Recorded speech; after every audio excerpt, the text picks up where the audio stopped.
Hi and welcome. I am Margot Guerrero. This video is about the making of Red Ochre Ink and is the last one in this particular Red Ochre Ink series. I just wanted to be able to have an opportunity after posting all of the recipes to go ahead and share a bit more. I have for many years enjoyed the painters and colorman journey secrets for the making of ink from mineral pigments. Ink during the Renaissance was generally made from oak gall, sepia, and bistre or beechwood soot, to name a few, mainly for letter writing.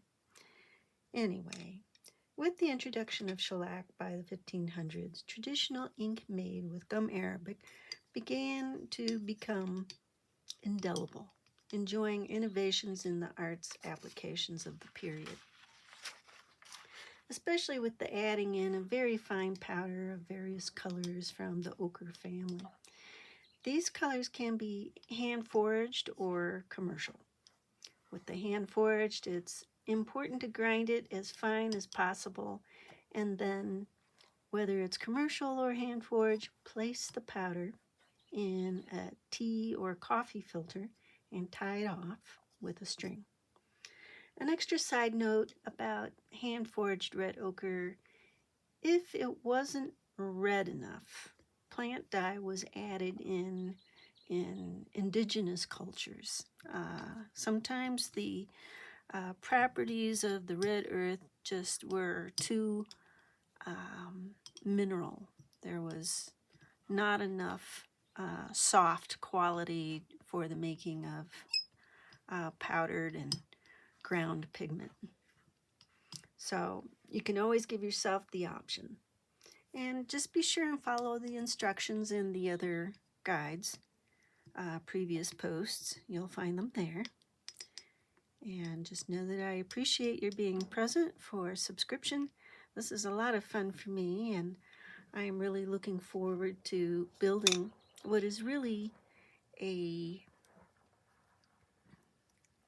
an extensive library in pigments and the processes of the various types of drawing and painting throughout a number of centuries for having greater understanding for, let's see, this one. Sometimes the ink does separate, and you do have to stir it again. And it can just be so lovely. You can add water to it, give it the appearance of watercolor. But, you know, there are favorite painters throughout the centuries who mastered these fabulous approaches and techniques with shellac in ochre and other types of mineral form pigments. And of course, they were always hand forged, found back in the ancient days when very often European peoples were asked by their neighboring royalty or their royal clans to find sources of color that could be used. And of course, that's when a whole lot of collecting for fossils began also. So, let's see here. Your basic recipe, like I said, is in the previous post. The only thing special to do is to find a good jar to store your excess ink in. I found a nice decanter. I'll show you this one. I can't turn it sideways. I'll just wind up dumping it all out. But as you can see, it's a nice tall one. And it's holding probably just a half package of shellac with borax in it. And that can be found online.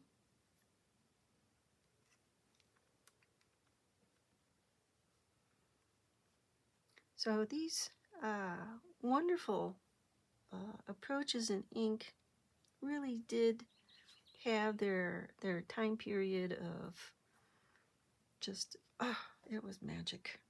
This is magic. This is the beginning of communication with other people for letter writing and just enjoying the extensive libraries that today have come down to us as the most magnificent illustrated textbooks in history. I think some of my favorites are probably in the Habsburg Museum Library in Austria, where they have botanical books where the people there would find plants, and there was a lot of mystery surrounding the plants and what they could do until they could learn enough about them. Some people died terribly and tragically, but there were other innovations which began to happen because of the doctors and scientists of the day, and they were able to come up with not always, perfect information, but it was the beginning of the science of botany.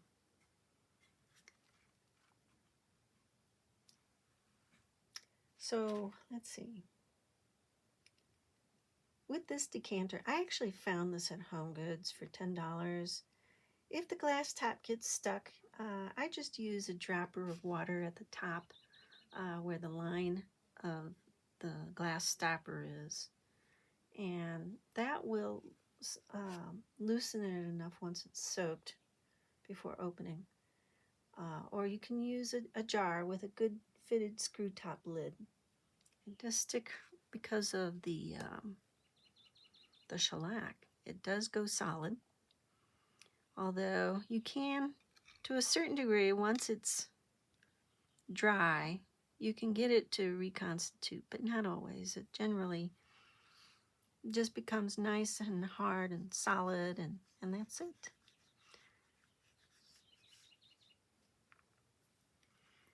Let's see, I'll find a dip pen.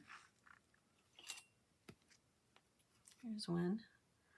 This one has a sterling ferrule, which I make these sometimes and put in antique nibs and turkey feathers, and then I have this smaller jar here for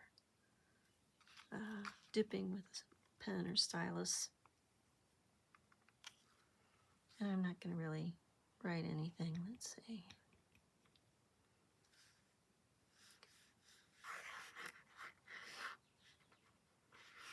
I think sometimes it's just wonderful to have what looks like magical, imaginary handwriting that actually can be used somehow to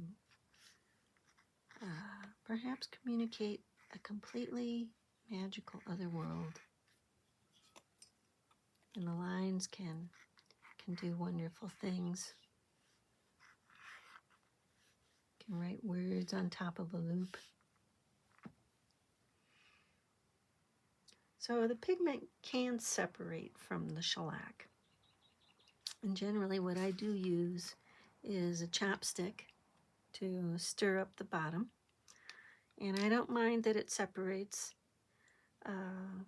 because sometimes I want to add other colors in, like my own plant dyes, and I'll do a separate jar of that, and it can even become a different color with the base of whatever ochre I'm using.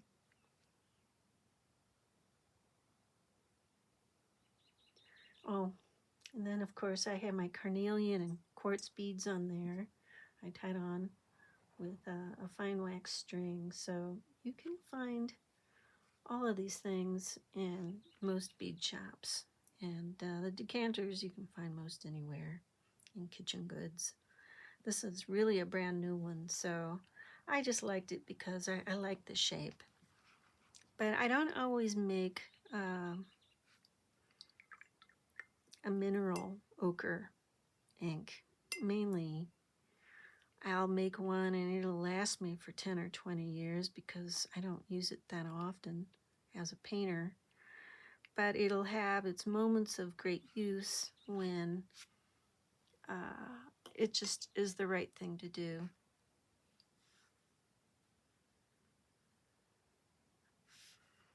So you can just get some wonderful burlesquing, calligraphic things happening.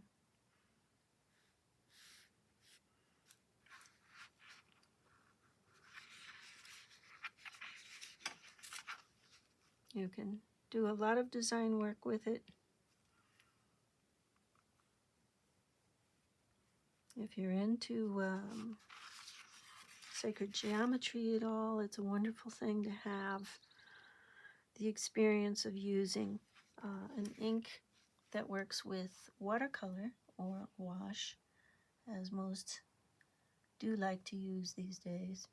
And here I'm just freehanding a line, which for me is really very pleasant to do. I don't always like a straight line when I'm doing a watercolor, but I may want to enhance it with a bit of geometry. It could wind up in the copier as a blank for letters. Who knows? But anyway, so that's all for now.